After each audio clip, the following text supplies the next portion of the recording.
Hi, welcome to my channel maths made easy, जिसमें हम maths को इजी बनाते हैं। Today we will see basics of GST.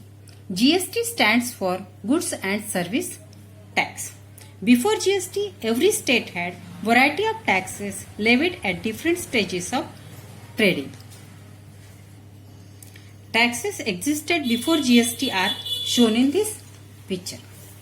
Excise duty, VAT, CSD, service tax, luxury tax, custom duty, entertainment tax, etc. etc. All these taxes are subsumed under GST. That is why GST is one nation, one tax, one market. GST is in effect from 1st July 2017. CGST and SGST are two components of GST.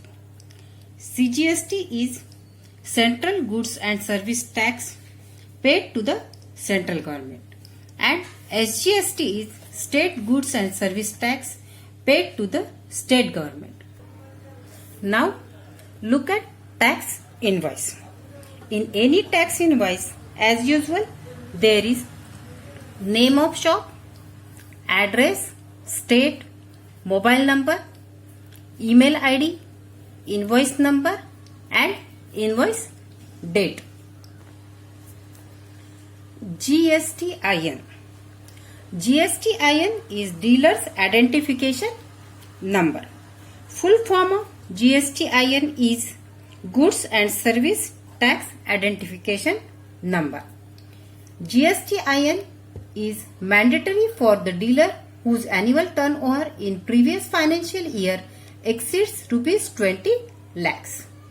GSTIN has 15 alpha numerals. It includes 10-digit PAN of the dealer. First two digits for state code. HSN code. All goods are classified by giving numerical code called HSN code. Full form of HSN is Harmonized System of Nomenclature. Other common things in tax invoice are name of product, rate, quantity, taxable amount, CGST, rate and tax, SGST, rate and tax, total for every product and total rupees. In service invoice, there is SAC instead of HSN. Services are also classified and special code numbers are given. These are called SAC. Full form of SAC is Service Accounting Code. In next video, we will solve questions on GST from practice set 4.1. अगर आपको मेरा video पसंद आया हो तो like कीजिए, अपने दोस्तों के साथ शेयर कीजिए और मेरे चैनल मैथ्स मेड इजी को सब्सक्राइब कीजिए।